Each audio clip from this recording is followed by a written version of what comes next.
सन्माननीय विचारपीठ आणि विचारपीठावरील सगळेच माझे मान्यवर आणि माझ्या व्हॉइस ऑफ मीडियाच्या परिवारामध्ये आत्ता नुकतंच रक्षाबंधन झालेलं आहे. तर मला असं वाटतं माझे सगळे इथे जे भाऊ आलेले आहेत, खरं तर मला असं वाटतं की आपण सांस्कृतिक कार्यक्रमाच्या वेळेस एखादा रक्षाबंधनचा कार्यक्रम इथे घ्यावा की सगळ्यांना मला त्यानिमित्ताने राखी बांधता येईल. आजचं जे आपण सगळ्यांचं स्वागत आहे शिर्डीच्या या अधिवेशनामध्ये, आपण गेल्या वर्षी बारामतीमध्ये राज्य शिखर अधिवेशन घेतलं होतं आणि आपण आता साईबाबांच्या या नगरीमध्ये आलेलो आहोत. सगळे मान्यवर इथे येत आहेत, सगळ्यांचं स्वागत आहे मनापासून.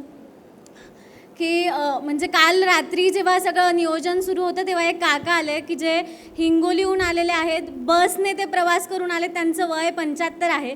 म्हणजे एक ताकद काय असते, एक विचार काय असतो आणि त्या विचाराच्या साठी एक लढणारा व्यक्ती कसा असतो याचं उत्तम उदाहरण ते आहे. की व्हॉइस ऑफ मीडिया आपण गेल्या 4 वर्षापासून सगळं काम करतोय पत्रकार आणि पत्रकारितेसाठी. असं म्हटलं जातं की कलम की ताकद और जनता की आवाज़, आणि हीच कलम की ताकद और जनता की आवाज़ की आपण पत्रकारांचे पण प्रश्न मांडतोय, पण त्याच्यासोबतच जो सामान्यांचा आवाज आहे ती म्हणजे व्हॉइस ऑफ मीडिया आहे. आत्ता सारिका मॅडमने पण सांगितलं की आपण रिसर्च सेंटरचं काम करतोय, आपण पत्रकारांचं महामंडळ आपण करतोय, स्किलिंगचे आपले प्रोजेक्ट्स आहेत. हे सगळं का करायचं आहे की एक वेगळी लाईन त्यानिमित्ताने निर्माण झाली पाहिजे. ज्यावेळेस मी नेपाळला गेले होते तर नेपाळच्या इथे आपल्याला 41 देशांचा कनेक्ट त्या ठिकाणी मिळाला की आपण तिथे स्टॉल लावलेला होता व्हॉइस ऑफ मीडियाचं की नेमकं व्हॉइस ऑफ मीडिया करते काय, पत्रकारांसाठी पत्रकारितेसाठी काय काम करणं गरजेचं आहे. त्याच्यासाठी आपण वर्ल्ड सोशल फोरममध्ये व्हॉइस ऑफ मीडियाने सहभाग घेतला होता.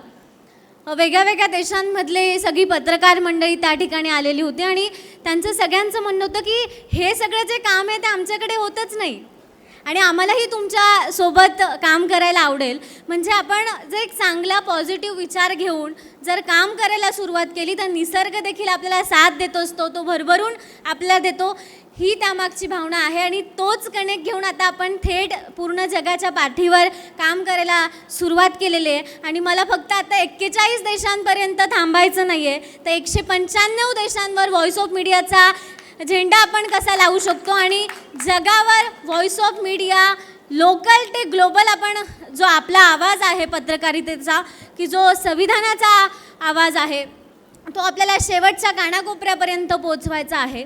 आपण पत्रकारांसाठी आता जी पंचसूत्री तयार केलेली होती त्याच्यावर आपलं खूप चांगलं काम सगळं सुरू आहे, पण त्याच्या पुढे जाऊन आता आपण एक पंचसूत्री तयार केलेली आहे जी पत्रकारितेसाठी काम करते. त्याच्यामध्ये आहे की पॉझिटिव्ह जर्नलिझम. दुसरा मुद्दा आपण घेतलेला आहे तो म्हणजे पीस जर्नलिझम, की युद्धकालीन परिस्थिती जेव्हा आहे त्यावेळीच फक्त पत्रकारिता न करता आपल्या सर्वांगीण डे टू डे लाईफमध्ये आपण पीस जर्नलिझमचा वापर कसा करू शकतो, शांततेच्या मार्गाने प्रश्न कसे सोडवू शकतो याच्यासाठी आपण त्या पीस जर्नलिझमच्या माध्यमातून काम करतोय. सगळ्या वेगळ्या देशांमध्ये पीस जर्नलिस्टची आपण टीम सुरू केलेली आहे. त्याची एक नवीन फेलोशिप आता आपण लवकरच सुरू करणार आहोत.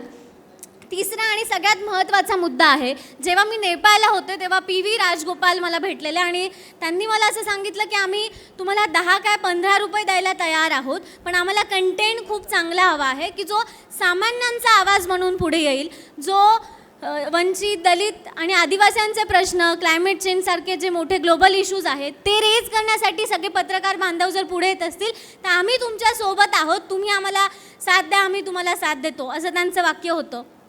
त्यासोबतच त्यांचं असं म्हणत होतं की अगर सच लिखने के लिए कोई पत्रकार को अगर सिक्योरिटी नहीं है, ना फाइनेंशियली सिक्योरिटी है, ना उनको फिजिकली किसी सिक्योरिटी दी जाती है, तर आपण आता 2 पॉलिसी त्या निमित्ताने करणार आहोत. जसं रिसर्च सेंटर आपण मुंबईमध्ये करत आहोत, त्या रिसर्च सेंटरच्या माध्यमातून 2 महत्त्वाच्या विषयांवर आपण आता हात घालतोय. तो म्हणजे की कोणत्याही पत्रकाराला जर सत्य लिहायचं आहे, कोणत्याही पत्रकाराला जर सकारात्मक पत्रकारिता करायची आहे, तर त्याला त्याच्यासाठी शिक्षा केली जाणार नाही, त्याच्यासाठी पनिश केलं जाणार नाही. त्याला पूर्ण स्वातंत्र्य असेल की जे संविधानाने दिलं आहे. आर्टिकल 19A संविधान आपल्याला सांगतं की तुम्हाला लिहिण्याचं, तुम्हाला बोलण्याचं स्वातंत्र्य आहे आणि ते स्वातंत्र्य आपल्यापासून कोणीही राहून घेऊ शकत नाही. जे सगळं चाललेलं आहे की वर्ल्ड फोरम इंडेक्स, आपला प्रेस फ्रीडम इंडेक्स सांगतो की 180 वरून आपण 161वर आत्ता आलेलो आहोत. कोणाला लिहू दिलं जात नाही, कोणाला बोलू दिलं जात नाही, पत्रकारांवर हल्ले, पत्रकारितेच्या कार्यालयांवर हल्ले,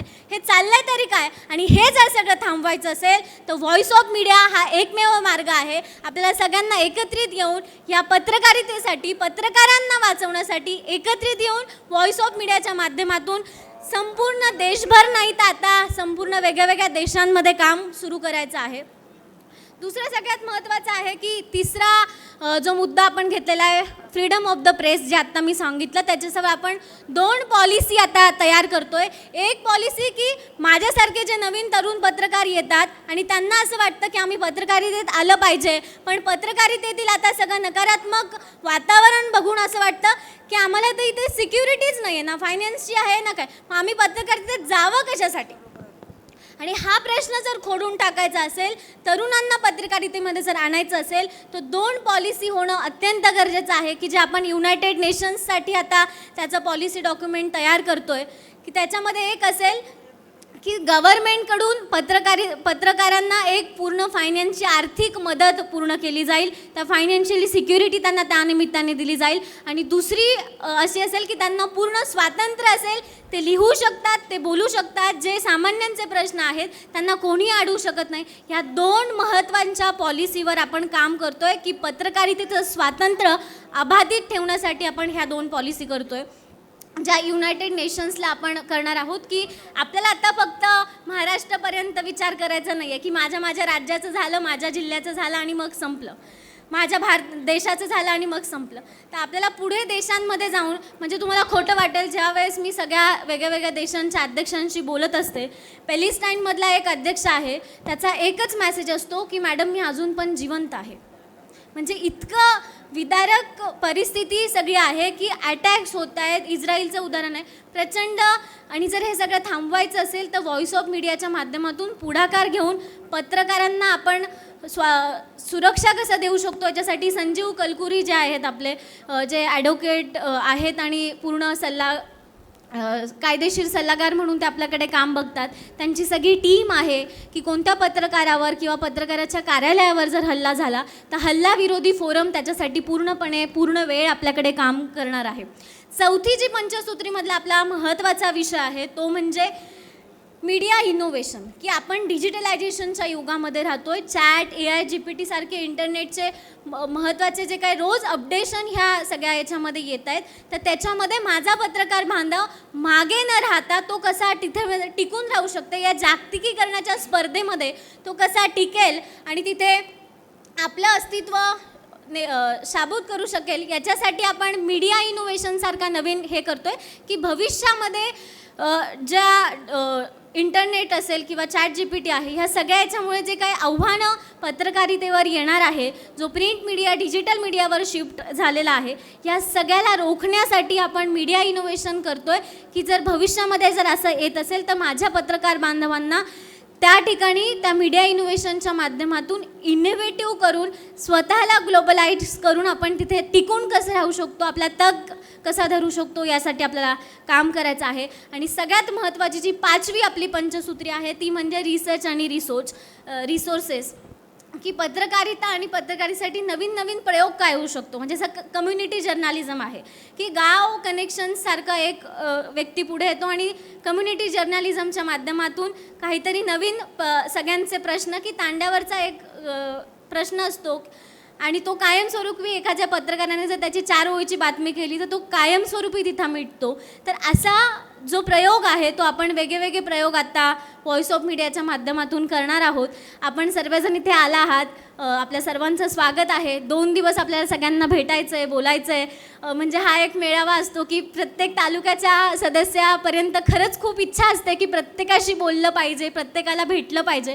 पण ही त्यानिमित्ताने संधी आहे की ह्या मेळावा आहे आणि त्याच्यामध्ये माझ्या परिवारातील प्रत्येक सदस्याला मला भेटता येणार आहे, बोलता येणार आहे. आपण 2 दिवस भेटत राहूया, बोलत राहूया. तुम्हाला सगळ्यांना तुमचं मनापासून स्वागत आहे आणि आपल्या सगळ्यांचं आभार देखील आहेत की तुम्ही एवढ्या मोठ्या संख्येने इथे उपस्थित राहिलात.